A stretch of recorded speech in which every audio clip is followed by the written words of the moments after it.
Hello Taurus, welcome to my weekly Tarot Love channel. So today I'm going to be exploring the feelings and the intentions between you and the other person, and we're going to take a look at the unifying energies that exist between the both of you, and then based on where things are at, what the best course of action to take with moving forward might be.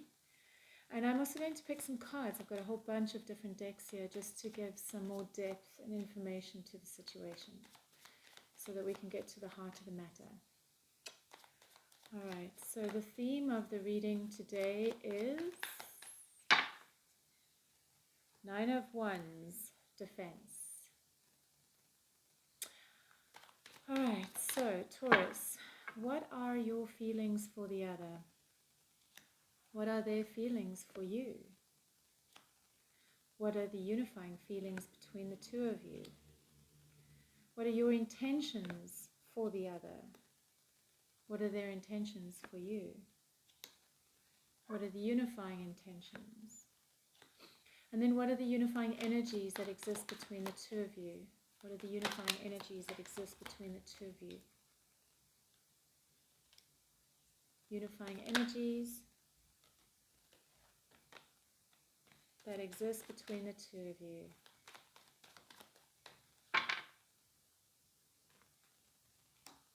Okay. Interesting. So I can see that there's been a loss, an emotional loss, some kind of a betrayal or a shock to the system between the both of you. You're both feeling it, and you're both feeling this desire to get away from the intensity of it, to calmer, happier waters, to get away from whatever it was that happened. And I can see the death here. You are both going through the death. And you are also both planning and looking at ways of moving forward. I really do feel that this person loves you because the Ace of Cups card is coming up. They feel this love for you. And for you, what you feel for them is the desire to step into a higher place. So the Judgment card is coming up in your feelings for them. So there's a part of you that feels you want to improve as a result of how you feel about them. Your intentions was for happiness and fun, and their intentions was to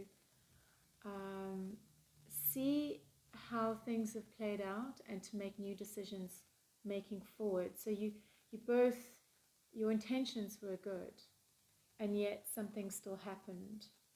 And we have the Nine of Wands card as the theme of the reading. So it talks about this defense that is in place right now.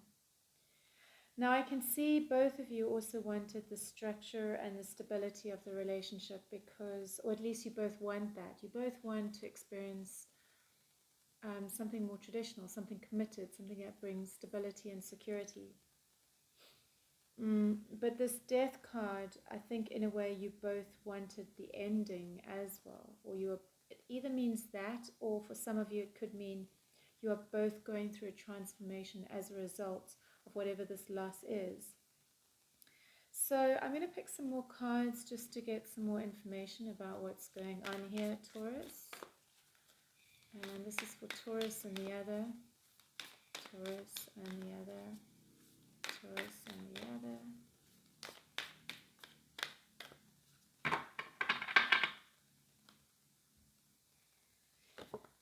Okay, Metamorphosis. I will explain what all the cards mean once I've picked all of them.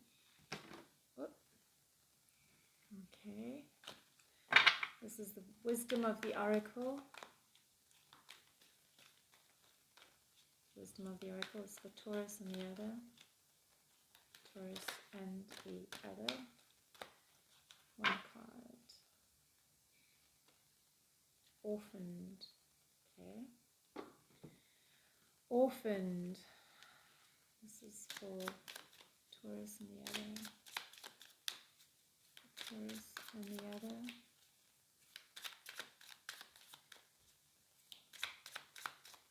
3 cards, please. Taurus and the other. Okay, the Whip, the Moon, and Scythe. Okay. Oh, ouch. So let's get some Osho cards because they always give some nice insight. This is for Taurus and the other. Taurus and the other. 3 cards.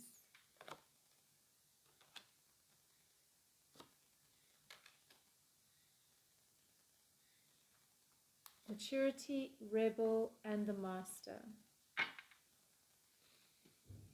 Okay, and I'm sure we can pick some more. So there's big changes going on at the moment, and big themes are being pushed up. Like, yeah, this is for Taurus and the other. 1 card.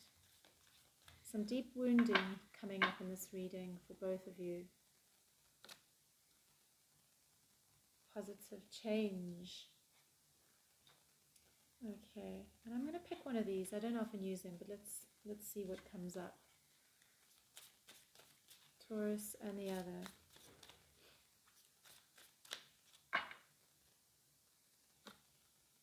Queen Bee. Okay. All right, so what I'm seeing is, first of all, there was, with the Lenormand cards, we have the Whip, the Moon, and the Sky. So it talks about this. It's almost like the emotions between the two of you got quite cruel and manipulative, and that there may even have been power struggles in it. The Whip can be very cutting emotionally, so possibly you or the other person was emotionally very cutting. And so the Scythe card is talking about it cutting the connection, literally, this emotional cruelty. So the Orphaned card is talking about this feeling of not belonging, and I would like to read it for you because it does give more information as to, more information as to what's going on. As you shift and evolve and commit to your own growth, you long for support but may be disappointed and hurt by others who are not providing what you feel you deserve. Perhaps you are drifting away from this relationship because you're in a different stage of personal growth. Perhaps you are in a new relationship and discovering that you don't share the same values and beliefs. So you feel left out, unable to get that intimate place of safety and belonging. Take heart. Don't compromise yourself to belong. It's not worth the price. Okay, it won't be worth the price. So, the Orphan card also talks about like feeling left out by the situation and disappointed by what happened. So these 3 Osho cards over here are talking about maturity, the Rebel, and the Master. And so through this process, there's the Metamorphosis card is the same thing. Power and strength lie within our surrender to change, and it's very much talking about things in your life are needing to change.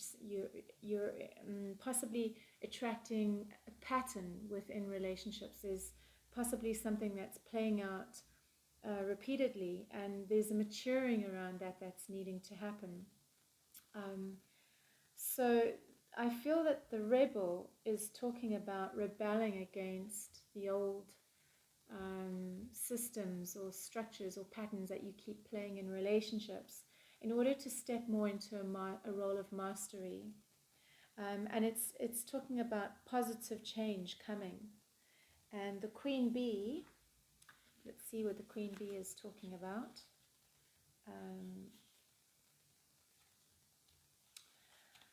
Strength, growth, motherhood. So that may or may not appear be relevant for some of you, because some of you, can't be mothers.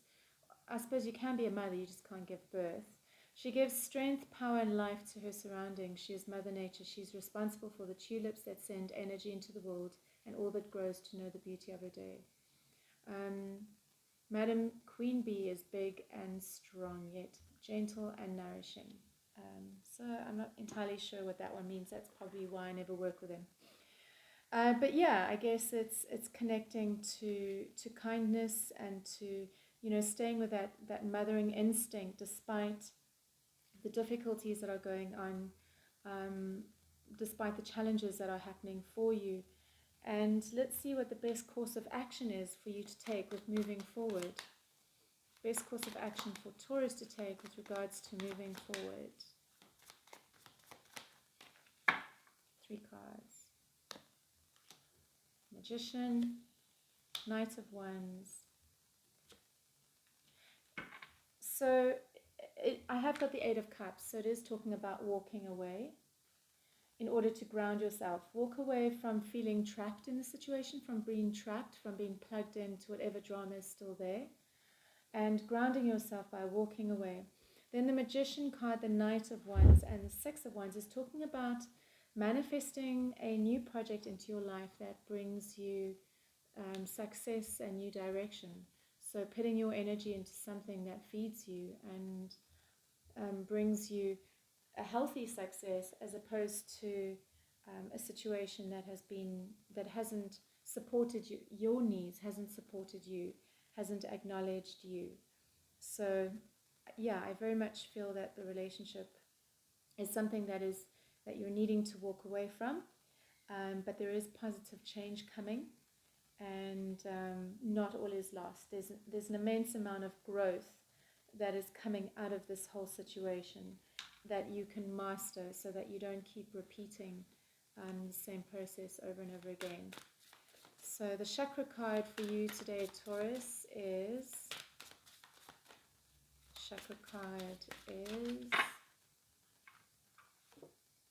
higher knowledge. So again, there's that affirmation of the master, and it's talking about meditation, concentration, and wisdom. So on that note, if anybody is interested that is still here watching, there will be a meditation probably popping up, a meditation that I've created, a Balinese meditation. It's very powerful, it's very beautiful, it's very purifying, and I highly encourage you to start working with it as a means of supporting you through this period, if you so need it. So that's the chakra card, and then I'm going to pick one more card, which is one of the crystal cards, and you can either purchase them if you want to. If you have access to a crystal shop, why don't you go and grab one and wear it? I'm picking a card for Taurus, and would like to know, for Taurus, what would be the best crystal ally to work with? And this is from the Liquid Crystal Oracle. What would be the best crystal for Taurus to work with in this time?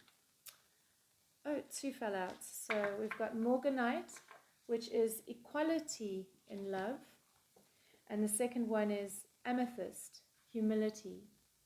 So, if I hear amethyst, if I hear humility, there is something that you're needing to learn around humility. So possibly the emotional spite or the emotional cruelty may be something that you're needing to consider and work with.